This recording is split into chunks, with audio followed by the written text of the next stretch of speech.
Hey folks, Zach from Limithron here with a quick overview of how to set up and manage a game on Roll20. We just released Pirate Borg on the platform, so we'll be using that as our example. To play on Roll20, you'll need a profile. Basic profiles are free, but don't have a few special features. If you're doing everything homebrew, just start with creating a game and picking a sheet. Most RPG systems have a sheet already made. All of these sheets are free on Roll20, and for Pirate Borg we actually have a 3-in-1. With it, you can build out your pirate, or an NPC, or even your ship. Get it all set up exactly how you want it and start rolling dice. The value of the sheet is that it simplifies the mechanics for you, doing work behind the scenes and just outputting your result. If you want to run pre-existing content like Curse of Strahd or Pirate Borg, you can find it in the Marketplace.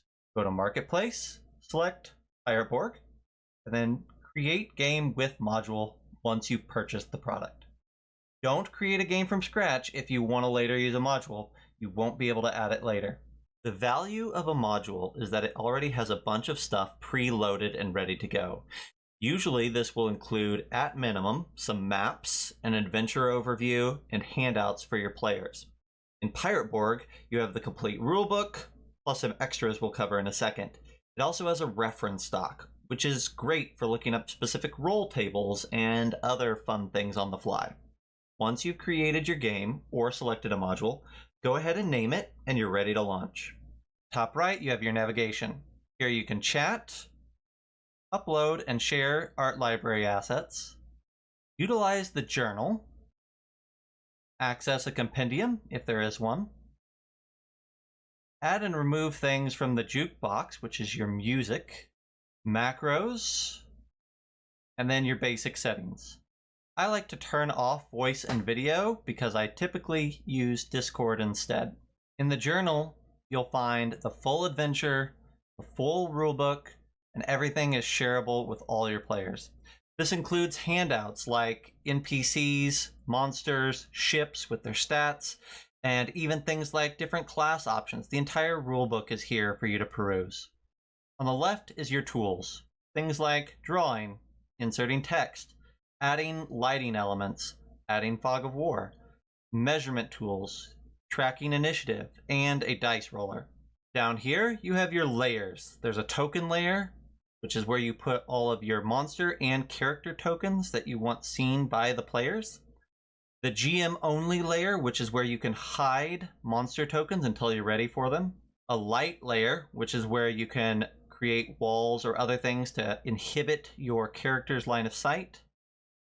And then the map layer, where you'll drop your maps and other map assets. Speaking of maps, up here is the page toolbar.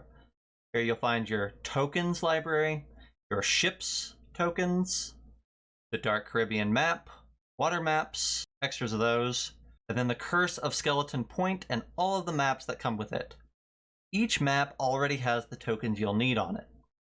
All the walls are already made. If you're playing in a game that doesn't start with a module, you won't have these ready to go. You'll have to make them on your own. Pirate Borg has 12 maps that range from top-down, isometric, cutaways, and landscapes, all for Skeleton Point, giving you a good idea on the range of what a map can be.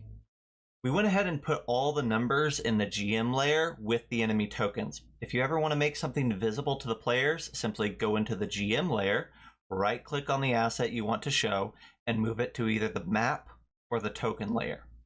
Here's how it all works together. To create a new character, or ship, or NPC, click on the plus character button in the journal. Name it, load up a token if you want to, and then click save, and then you can decide whether it's a ship, an NPC, or a character, and build it out accordingly. As I mentioned earlier, the sheet is filled with buttons that you can smash to streamline your dice rolling. Bill here has a strength of -2 and is wielding a cutlass. If we click on the die button next to the cutlass, it will roll the dice and punch in our results in the chat. Oof, I think Bill just snapped that cutlass. Once you're ready to go, you can drag that token out onto the map. Here, you can right-click it for certain options about how it relates to the map. You can click on it and then add certain markers, like if your character is dying or dead. And then finally, you'll also be able to modify certain things like the lighting, and I recommend setting the lighting based off of who can see the token. Want to add another map? We're going to go up to our page navigation, click the plus sign, add a map. Let's add another ship. There we go. You can pick up a lot more ships, forts, temples, and other maps over on our Limithron Patreon or on the Roll20 Marketplace. Links in the show notes. You can also upload your very own maps or make them from scratch. Maybe we'll do a video later on dynamic lighting, but for now, if you make your own map, you can just turn on the fog of war and reveal areas as needed. If you want to add a handout, maybe you found a treasure map, simply click Add Handout in the journal, upload an image, and then show it to your players whenever they're ready. They can go back and reference it whenever they want. You're good to go. Invite players with the link you'll find in chat every time you open up this game or on the landing page.